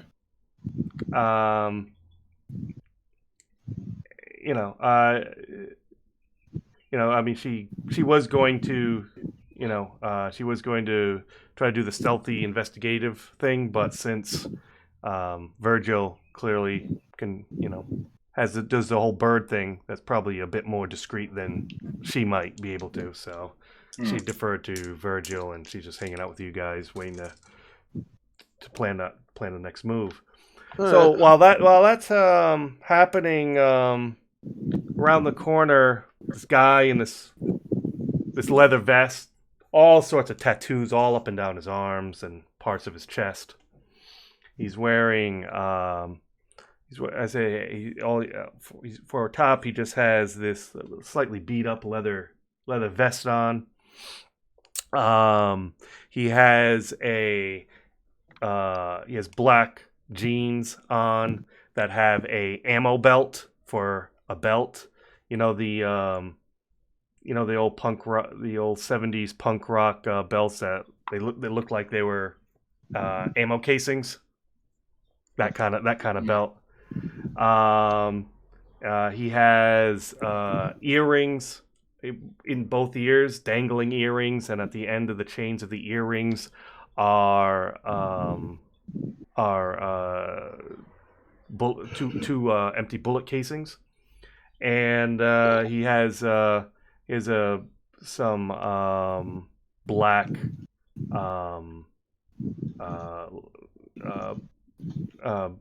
black sneakers. And he walks around the corner, and he kind of sees you guys kind of hanging out, and so he just kind of just jaunts up to you. He goes, "My man, my lady, how you doing tonight?" He's talking to us? Yeah. I thought we were hiding. Oh, you're hiding? I'm sorry. I thought you said you're just hanging out. No, I'm not just hanging out. Fuck that. Oh. I'm sorry. Come on, man. Are you hiding? Oh, no, Emma is not hiding, actually. Emma. Oh, okay. There you go. You can talk to her, but I am keeping myself out of sight and out of mind. Oh, okay. She's aware of where Sydney is, but she's not necessarily hiding. Oh, okay. So someone coming around the down the sidewalk could see you. Right. Yeah. So if somebody kind of took a good look, they would see me. Yeah. So the guy, this guy comes up to you, sees you, kind of beelines toward you in this very confident jaunt. He goes, "All right. My girl, how are you doing? My name is Victor, and let me tell you what Daddy Vic has for you." And he goes, "If you got some needs, I can provide them." So he goes, "So what?" He goes, "I got a deal right now on some Molly. I'm telling you right now, it's the good stuff. It's from Brazil. I wouldn't lie to you." So he's saying all this in kind of a hushed tone, even though there's hardly anyone else around here. So he goes, "So let me tell. So you tell me what kind of credit you got, and Vic can hook you up." Okay. Well, Emma just kind of looks at him in shock a little bit. Her mouth opens a little, and then she's silent for a good 3 seconds, and then she kind of regains composure from the sight that she just witnessed and the specimen that is in front of her. Code Vic. And then she decides she actually would like to speak with him a little bit because she has nothing else to do. She'd like to what? So she would actually respond to this Oh, okay. gentleman's Okay. offer. Okay. Well, Vic, Emma says, um, it's such a pleasure to meet you. Actually, I'm such a low waiting for some friends right now, and you might be, your offer might be something that interests me. Tell me, Vic, what kind of other interesting things do you sell? Like, what can you find me? I have a few kinks, to be honest. That's why I'm in this part of town. I'm a nice girl, but not really. I like my things. She likes to slum it. The hard things, if you know what I mean. Oh, he goes, you like the hard stuff. Well, I he goes, really like the now hard stuff, Vic. but because you look so nice and so respectable, Vic is gonna break out his special stash for you, just for you, just Wow. tonight, one What a night special, one night special. Once in a And- lifetime. and he goes into one of his vests. You see, he pulls a vest, and it has a little all. There's like a dozen little pockets on the inside of his vest, and he goes into one of the little pockets, pulls out a small glass vial. He goes, "This stuff, you smoke this. This is the best sea you will ever have, girl. The best." Wow. He goes, and Vic. this, I'm telling you right now, they mix this in Mexico City. I got a direct contact from Mexico City. Huh. Okay, Vic. Emma says that is a very interesting thing you got there, He goes, and I'm now he goes, now I'm telling you now I'm a gentleman. Of course I'm a gentleman, and I would not want to take advantage of a lady of your stature, of course. So being the gentleman I am, I'll tell you. Normally, Vic sells this for 2 bills, but for you tonight, this one night special, 1 bill, and this is yours. oh Vic. Emma says, faking a charmed face. That is such a tempting deal you're making right now. But I was wondering if actually you have something that gets right up in there, in those veins. Something that I could put maybe in a syringe. Oh my! Something He that, goes, oh, so you're hardcore. You're one of those yeah, like hardcore really bitches. hardcore. No. I get you. I got you. Okay. It goes all right. So he puts that in back in the little pocket, and he starts looking through one of the other pockets, and then he pulls out a little plastic bag. He goes, you cook this up and you inject it? He goes, this is 100% grade A heroin. And this isn't just any heroin, let me tell you. This is the synthetic stuff that the government makes to keep druggies hooked. This is the stuff from the fucking Area fucking 51 secret labs stuff. That's where this comes from. He goes, and this will send you on a rocket ride. And he goes, not that I partake, because being the professional that I am, I can't partake. I got to keep a clear head. You know what I'm saying, girl? You understand what Vic is saying? So.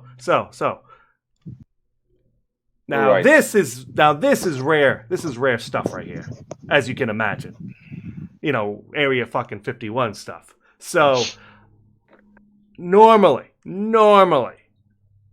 this is like 5 bills. This one dose is 5 bills. But for you tonight, one night special, only 3.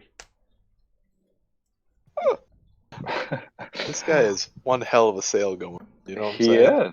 He is. Okay, well, Emma raises her eyebrows in clear amusement and interest and turns to Vic, saying, My, Vic, this is really good. My night is suddenly so much better that I have met you. and then proceeds to gently touch Vic by the arm. But, I really like what you got here, but I'm wondering if you have something else that I could cook it up with so I can really take it out, like die from it. You know what I mean? Like, just What? like if I inject this, something that I could really. He goes, "You want to live on the edge? Is that what you're trying to tell me, girl? Is that what you're Yeah. trying to tell?" All right. Oh boy. Oh, okay. I have a little boy too, and I just want to like give him such a ride that he'll, and just anyone really. I have so many good friends that care for me.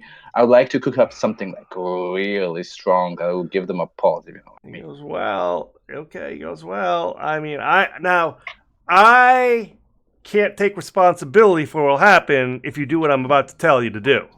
He did it I'm- before. I can't take responsibility because I'm a professional and I like to take care of my clients. But you're a little whacked, girl. I'm not gonna lie, you're a little whacked. But that's okay. If you got the money, Dr. Vic is gonna take care of you."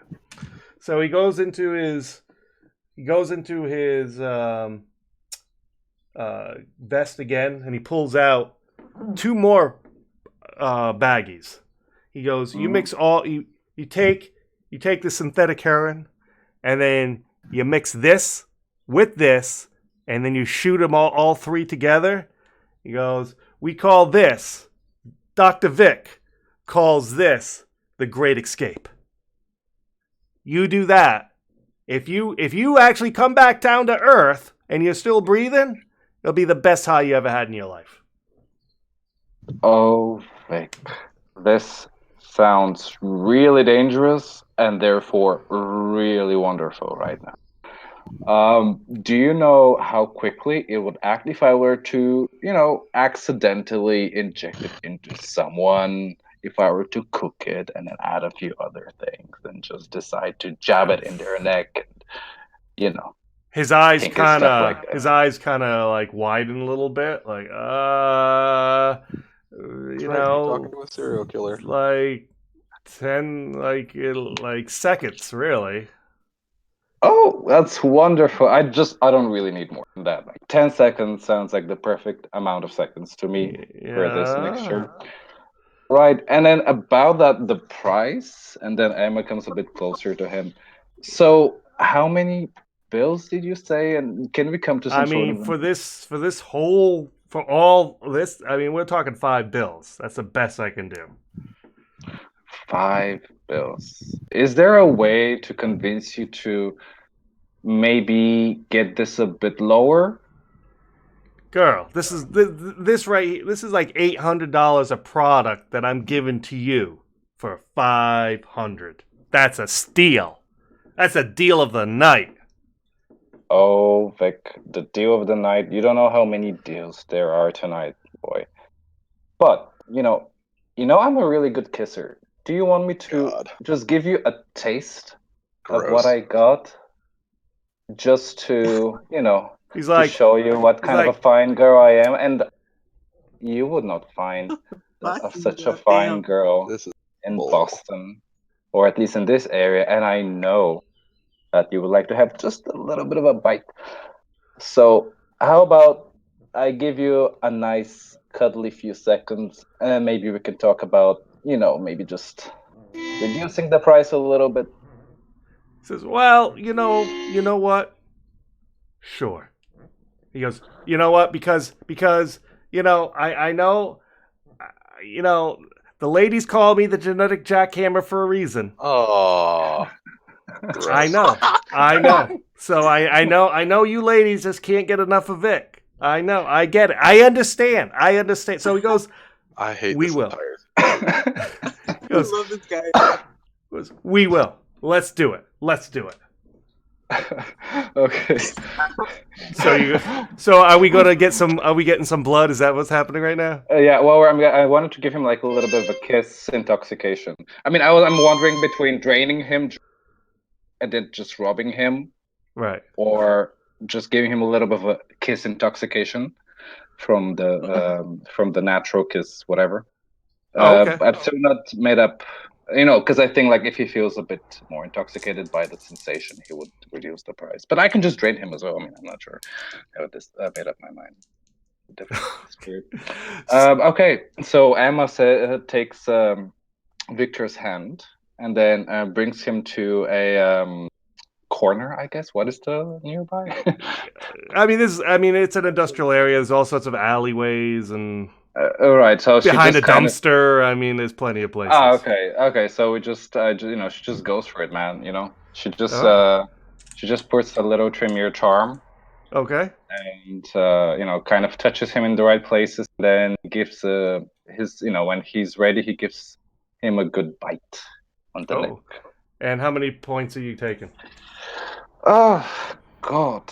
I could drink up to 3 safely, right? Was it 2? 2. I'll take 3. Okay. I mean, he'll pass out. I mean, he'll just okay. Exactly. All right. That's exactly so what I want. add 3 points to your blood pool, and Vic has passed out in the alley. Oh, perfect. In that case, I will take whatever Vic was offering me and take a few of the other substances. Well, now you got a handful of illicit drugs. And also, I will just check what kind of money he has on him. Let's see what kind of money Vic had on him. Oh my goodness, Vic had in 20s, 10s, and 100s. He had a total of $600 on him. Wow. You have more money than the whole party. I'm wondering how much to take, but because Vic was so nice, I'll just take 400. Okay. He was a really nice guy. He was a gentleman. So I'll take half of his drugs. I'll take 400 because the man has a livelihood. Well, 400 is a good deal. I think. Yeah. I get, buddy. And then does he have anything else of note on him? He does have a pistol tucked in his belt behind his back. Oh, perfect. I'll take the pistol too. Okay. Yeah. It's a standard semi-automatic pistol with a clip of 12 rounds in it. Perfect. Yeah, sounds like a good defense for a lady. Okay. Yeah, so I'll take his pistol, half of his drugs, and $400. Okay. I'll make sure he's lying down comfortably because he was a gentleman after all. Okay. And then I'll return to my waiting location closer. Well, to just as you come out of the alley and start, another vehicle starts coming down. You see the headlights starts coming down the road. Dang it. And it definitely seems to be on a mission. It's actually coming down the road, fairly decent pace. Mm-hmm. Okay. Well, I'll still be heading because I have to get out of the alley. Okay. I'll try to return to my location because there's no point in hiding it because they'll see me easily. They would notice me easily. So. Yeah. So you just try to act like just meandering. Yeah, just uptown girl. Yeah. Slumming it. Yeah. So the vehicle passes you and passes where Sydney's hiding and where all the other characters are hiding, and you see it is a off-white SUV with tinted windows, and it flies past you and definitely makes a beeline toward the loading dock. Oh, interesting. Okay. Does Sydney see the same or? Yes. Okay, we both see it. All the other characters were hiding out. Sydney, Anna, and Mr. Jackson. Everyone sees this vehicle. Yeah. So cool. She looks at Sydney.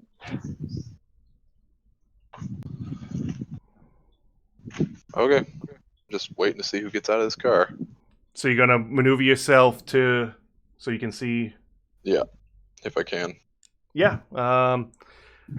Make. I need both of you to make a Dex and Stealth roll But because you are fairly far away, though, I will give you target 5. Right. Dexterity and stealth. Where's my stealth? That Okay. would be Right. I found it. Yep. So I So would. 4 How do you dice. guys? Yeah. So 4 by 10, and then what is the? Is that the difficulty that's following? I'll spend a willpower before I roll. Okay. Yeah, it's /R, as you saw what Joker did. /R 4d10. You can just do 4d10, and we can figure out the Okay. You said the difficulty was 5. Oh, sorry. 5. /. Yeah. Right. Yeah, because I'm just not familiar with the. Yep. /R space 4d10. 4d10. Oh, okay. Cool. There you go. So one. Yeah. So you're fine. Mhm. You're able to get into position without incident. Yeah.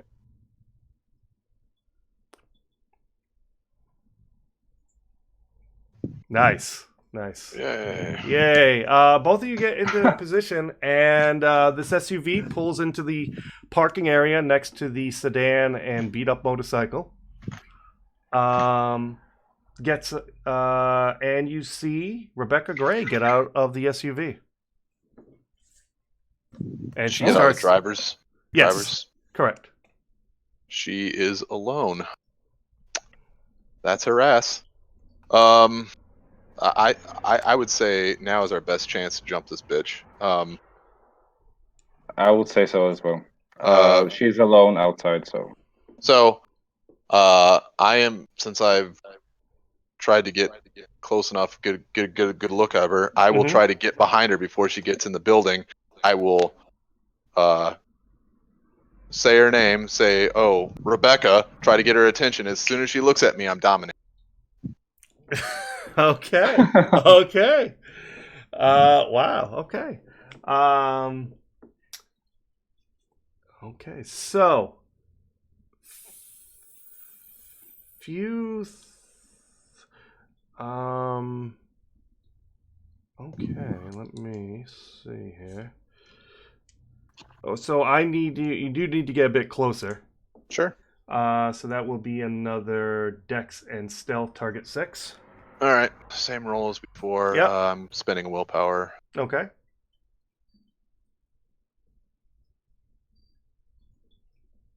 Three. Yeah, wow. Very nice. So you are able to kind of use the shadows, use the various cars and lampposts and such, and you are able to get within viewing distance of her, and you said you call her name. Yep. She spins around And dominate. So I am using the level 2 power of dominate at this point in time because we're Okay. not technically in combat rounds. Right. So I'm using, I think that's mesmerize. And she gets a resist, I believe, correct? Her resistance is however much her willpower is. Willpower is. So what did I rate her willpower? And that becomes my DC. Okay. Where? Yeah, here she is. She has 5 willpower. Oh, bitch, it's done. So just so you know, I have enchanting voice. So I have a difficulty of 3. Okay. Let's roll. Okay. Roll So- away. So the only person who can really beat you is yourself at this point. Yep.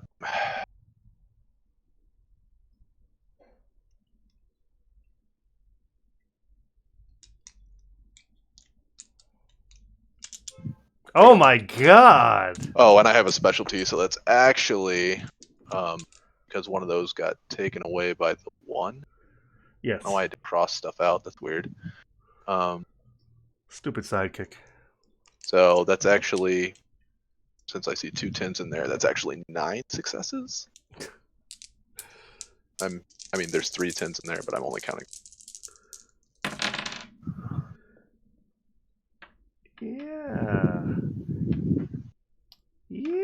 Yeah. I don't think she's gonna. Yeah. I would be really surprised. I mean, Pete, you can always Yeah. tell me if there's plot armor here. If you don't want me to do No, this. no. It's just I was just funny because when I rolled her as this, I'm like, yeah, she's kind of screwed. That was my she's pretty screwed. Yeah. So you dominate her. Yeah.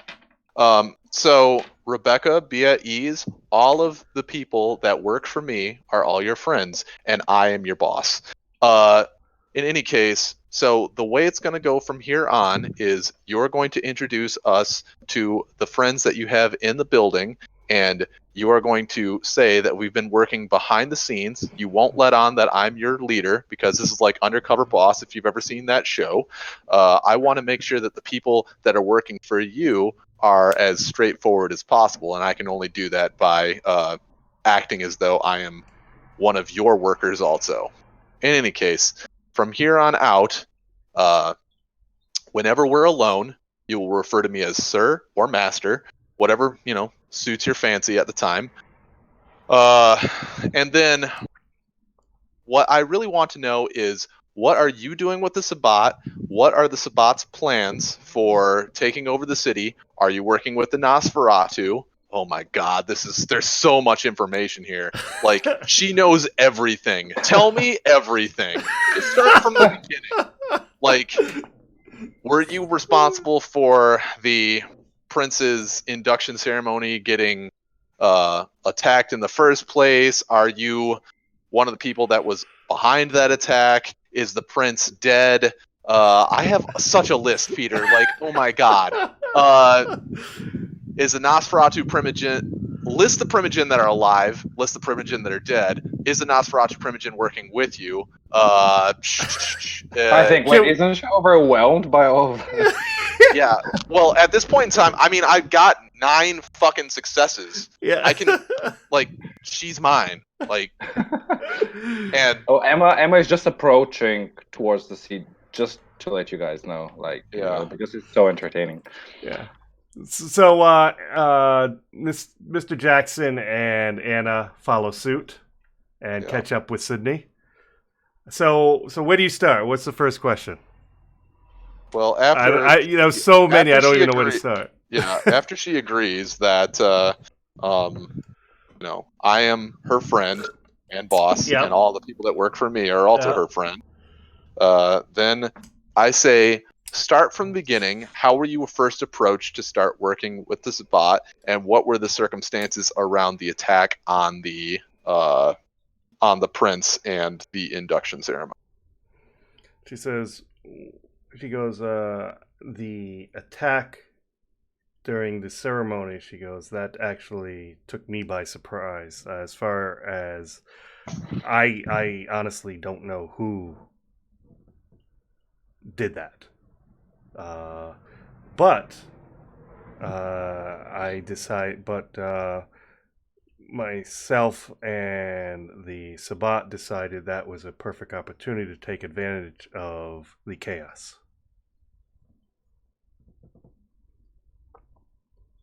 And what was the other part of the question? Start from the beginning. How were you originally approached by the Sabbat? Oh, he goes, actually, I've always been Sabbat. She says,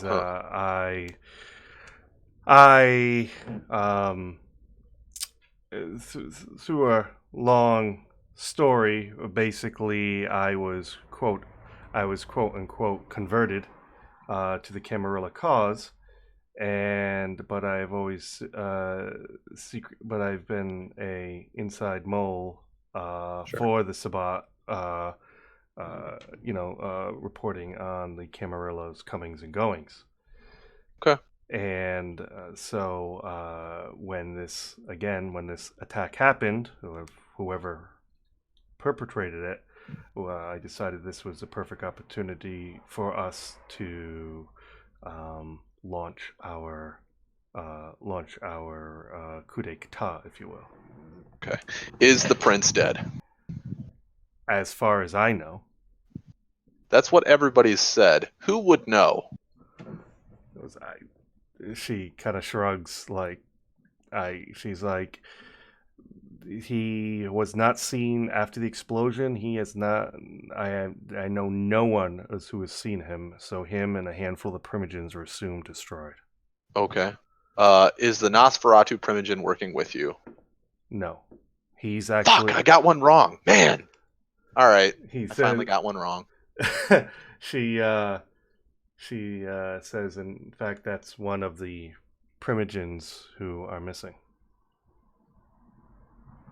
1 second to update my notes. Okay, this theory is great. All right.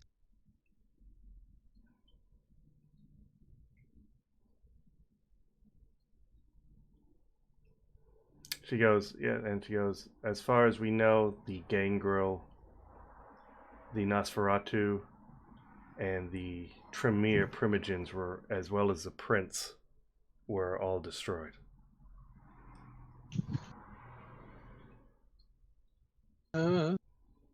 Dead. So you said the Tremere, the Nosferatu, Prince, And gangrel. and Gangrel dead. Okay. What made the? By the way, this entire conversation, I'm also activating conditioning, so Okay. it's on. Okay. What what made our respective primogen suspect us in the supposed coup d'état? Says, oh, we in the wreckage, a a cell phone of yours was found with some incriminating evidence just happened to be on it showing communication with Sabat. And so that's now I will say we did not plant that. We as far you have been a thorn in the side of this whole project, shall we say. We as far as we were concerned, all the all the child who became neonates that night, they were insignificant to our plan. Why someone went through the trouble to uh, to point the finger at you and your cohorts, while that I personally had nothing to do with that, it certainly provided a great scapegoat. And so then we were so and to keep my cover, so we said, oh look, all these new neonates is a conspiracy to overthrow the prince and overthrow the court. And so with this evidence, that was just used to frame you, and all the surviving primogens took action accordingly. Hmm. No idea who left the incriminating evidence behind. It wasn't me. All right, so or anyone that I know of. I'm spending a willpower on this roll. Okay. So there we go. Okay. How's that 5 successes? I feel like this dice roller doesn't know how to count. 2, 3, 4. Yeah, because that's 6 even by subtracting 10. So the 10 and the 1 cancel out, and then 1, 2, Yeah. 3, 4, 5, 6. So that's Yeah. 6, 7 successes. Yeah. Like What are we rolling for? that's conditioning. Oh, okay. So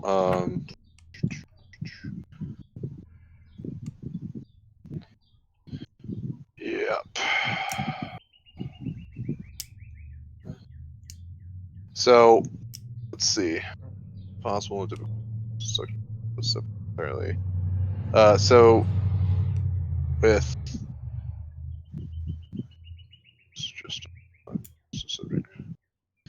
All right.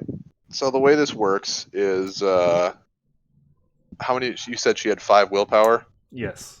Well, Left. I gain successes, and since I let's see, storyteller may set it at 6 months. Listen, period. All right, so she needs to be separated from me for at least 6 months, and even potentially longer, since this is a dramatic success with willpower backing it up. Before she is not my thrall anymore. Okay. So, in any case, man, conditioning is so good. It's broke as shit. Never used it on another PC unless, you talk it out with that character beforehand, because it's just, it is just character breaking. It's vicious. Yeah. Like, It's yeah, really, really invasive.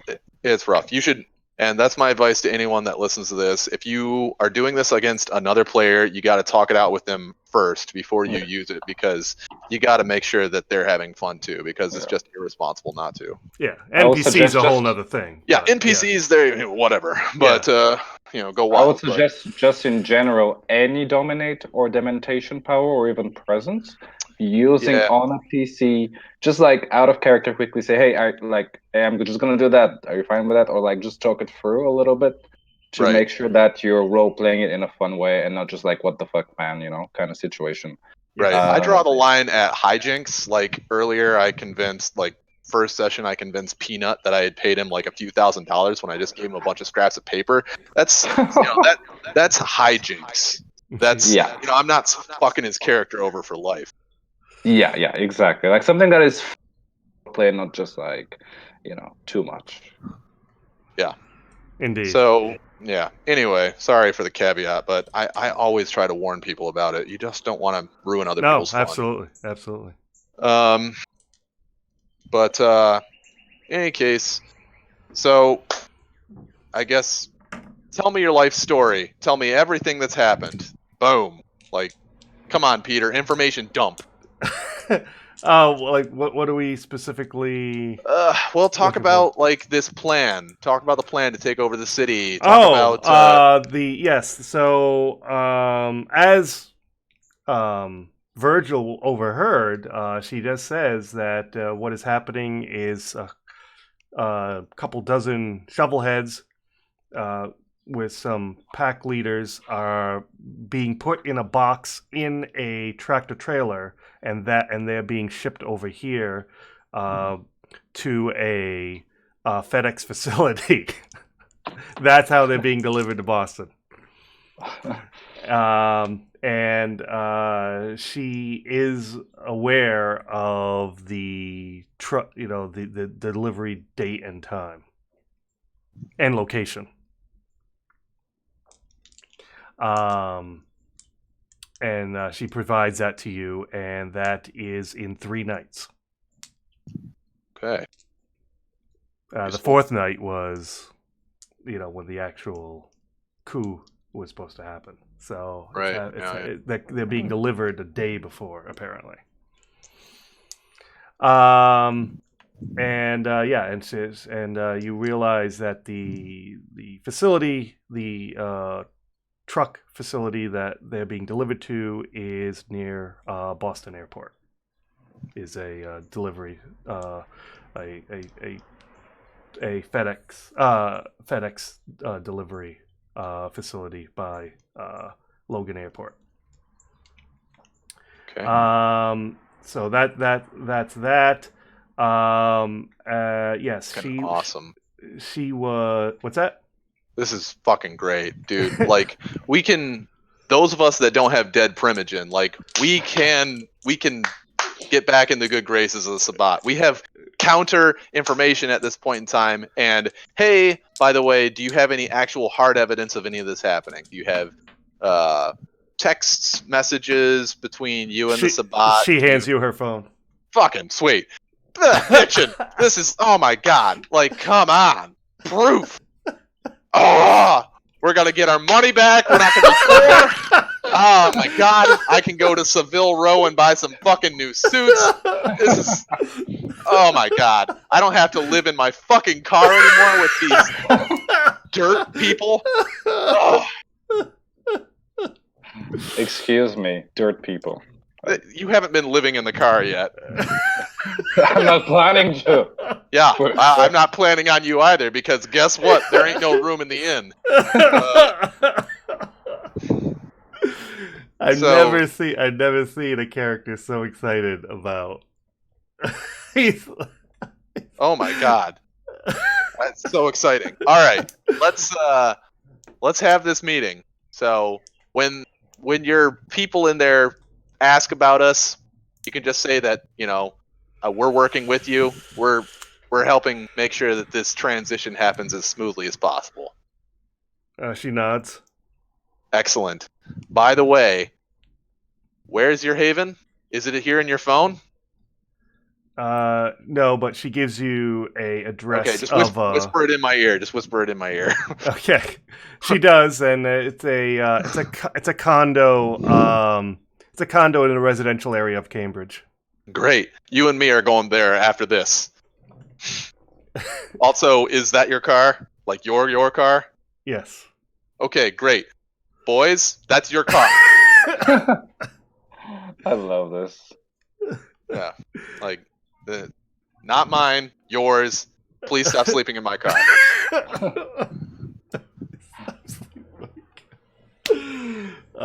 We both know that once Sydney gets his money back, he's definitely buying a new. He's not going to keep this car. God no, this car is going to get burned. Yes, I can't imagine the car smells or is in very good condition at this point. I just can't imagine. I mean, so many bodies have been piled into this thing. It is a walking DNA festival at this point in time. If the cops were to ever find this car,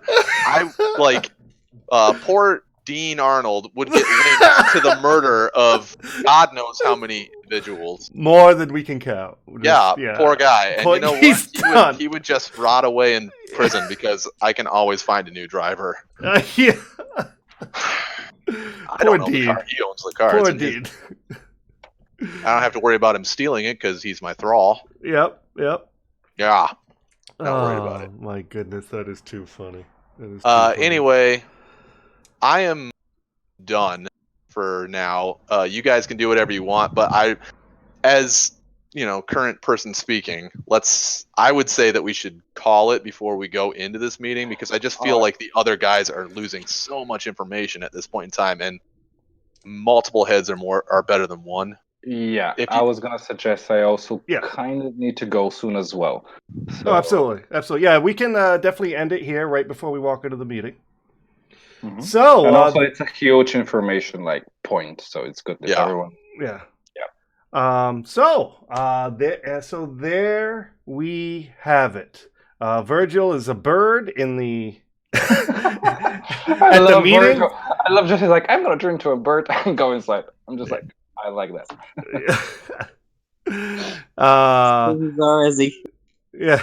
Yes, and hopefully Drac and Peanut will be back next week, and then we can get them caught up in.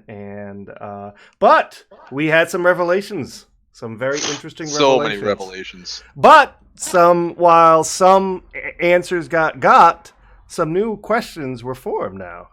Yep. Because who you thought was involved and who you thought conducted the attack didn't. So that definitely leads to some more questions. So we will untangle some more threads. Will get untangled next week. So thank you everyone for listening. Hope you've enjoyed yourself. This has been brought to you by worldofdarknessnews.net. Feel free to check us out for all the latest in Bloodlines 2 and other World of Darkness PC gaming action. And thank you all for attending, and have a wonderful night. Bye. Yep. Bye-bye.